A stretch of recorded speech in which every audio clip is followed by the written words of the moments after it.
दुनिया आपको बोल रही है कि तू किसी काम का नहीं है, तू तो इसीलिए बना है, तू तो इसीलिए बनी है, यही कर और कुछ तेरे बस का भी नहीं है। ये सब दुनिया की नजर है। लेकिन अगर इस सच को हम देख लें कि मैं एक्चुअल में जो दिख रहा हूं शीशे में, या जो दुनिया जिस तरह से मुझे देख रही है, मैं सिर्फ वो नहीं हूं, मैं एनर्जी हूं। बाहर से दुनिया मेरे बारे में कुछ भी बोल रही है, क्या फर्क पड़ता है। अंदर से एज एनर्जी अगर मैं एक्ट करूं, मैं पूरा का पूरा यूनिवर्स। यहां से आपके जो एक्शंस होंगे वो बड़े लेवल के हो जाएंगे। मैच खत्म होने से पहले जीतने की पूरी कोशिश करो। भागो, दौड़ो, खेलो, लड़ो, सब कुछ। पर एक बार मैच खत्म हो जाए, ये मत सोचो कि तुम हारे या जीते, बल्कि अपने आप से ये पूछो कि did I give it my very best और नॉट। और अगर तुम्हारा जवाब हाँ है, then you're a winner। देखो यार, एक आप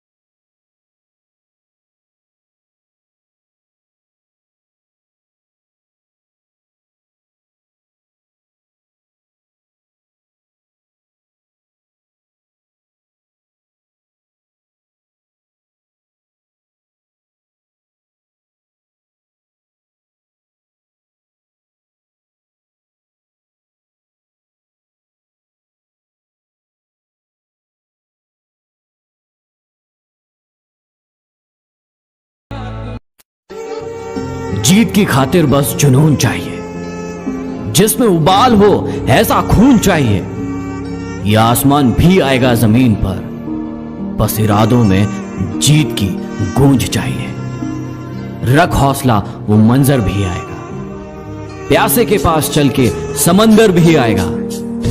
थक कर ना बैठ मंजिल के मुसाफिर, मंजिल भी मिलेगी और मिलने का मजा भी आएगा। अगर कोई पढ़ा लिखा आदमी अपने ज्ञान की वजह से अहंकार करे तो मान लीजिए कि वो पढ़ा लिखा नहीं है। पढ़ाई उसके दिमाग पर हावी हो गई है, अभी उसको अंदाजा नहीं है कि कुल संसार के ज्ञान में उसकी हिस्सेदारी डेसिमल में भी नहीं है। और जिसको ये पता है कि मेरा ज्ञान बहुत करना, वो विनम्र ही रहेगा। और इसलिए जो बड़े प्रोफेसर हैं, अगर आप कभी सुनेंगे, मैं जानता हूँ, मैं यूनिवर्सिटी में जब पढ़ता था, सबसे बड़े प्रोफेसर क्या बोलते थे कि मैं इस विषय का विद्यार्थी हूँ। कभी नहीं बोलते थे कि मैं प्रोफेसर हूं।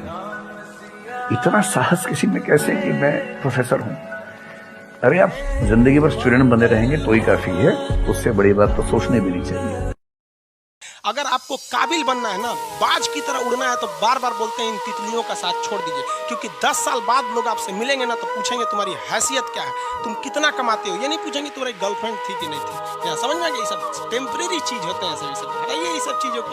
जिस दिन आपको जिस दिन रियलिटी समझ में आएगी ना, उस दिन कोई बोल, हम आपको क्या बोले। आज जिनको आप सब कुछ खोकर पाने की तमन्ना रखते हैं, एक वक्त आएगा जब वो मुफ्त में मिलेंगे तो आपको मंजूर नहीं होगा। ये सब चीजें फालतू होती है, लेकिन अभी उम्र की गलती होती है। उम्र के बाद सब सुधर जाते हैं। कृष्ण भगवान का भी एक उम्र था जब गोपियों के पीछे घूम रहे थे। एक उम्र आया, भाड़ में गई गोपियां, मारा देखे महाभारत करा के रख दिया। कृष्ण भगवान तब तक नहीं कहलाए जब तक उन्होंने गोपियों का साथ नहीं छोड़ा। तब तक वो केवल कन्हैया कहलाते थे। भगवान तभी कहलाए जब उन्होंने लड़कियों का साथ छोड़ा। तो अब तक केवल आप विद्यार्थी कहलाएंगे जब तक कि लड़की या गर्लफ्रेंड के साथ रहेंगे। जिस दिन इनका साथ छोड़ेंगे ना, उस दिन दुनिया आपको देखेगी। रही बात रिजल्ट की, तो एक बात आपको बताते हैं, रिजल्ट जब भी होगा तो वो आपके पढ़ने से होगा।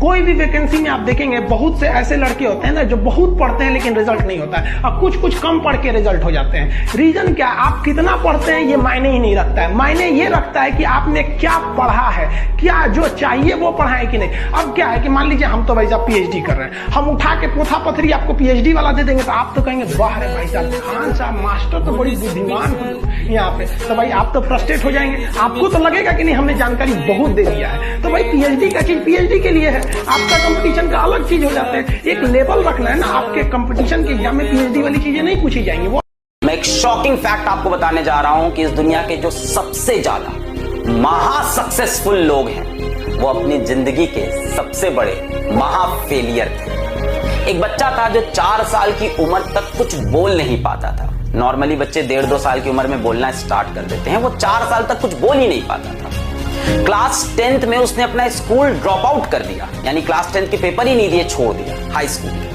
अगले साल आया, हाई स्कूल का पेपर दिया और पास हो गया। उसके बाद एक यूनिवर्सिटी का एंट्रेंस एग्जाम दिया, जैसे आपने नीट का एंट्रेंस एग्जाम दिया, यूनिवर्सिटी का एंट्रेंस एग्जाम दिया। क्या हुआ? फेल हो गया। अगले साल फिर से यूनिवर्सिटी का एंट्रेंस एग्जाम दिया और इस बार सेलेक्ट हो गया। तो सर इसमें बड़ी बात क्या है? सेकेंड अटेम्प्ट में सेलेक्ट हो गया, ड्रॉपर रहा। बड़ी बात यह है कि वो इंसान महानतम साइंटिस्ट एल्बर्ट आइंस्टीन थे, जिन्होंने नोबेल प्राइज प्राप्त की फिजिक्स के अंदर। बहुत बुरा लगता है, बहुत बुरा लगता है, एकदम ना दिल टूट जाता है, दिल के टुकड़े हो जाते हैं जब आप अपना बेस्ट एफर्ट दो और लास्ट में रिजल्ट ना, जब अपना सारा डेडिकेशन दे दिए और फिर भी सेलेक्ट नहीं हुए, जब साल भर अपना दोस्तों के साथ घूमे, ना आपने अपना इंस्टाग्राम अकाउंट तक बनाया, ना ही किसी फैमिली फंक्शन को अटेंड किया, ना कोई वेब सीरीज देखी, कोई रीसेंट मूवी देखी, कुछ नहीं किया, बस कड़ी मेहनत की और फिर भी सेलेक्ट नहीं हुई। कोई बात नहीं यार, ऐसा होता है।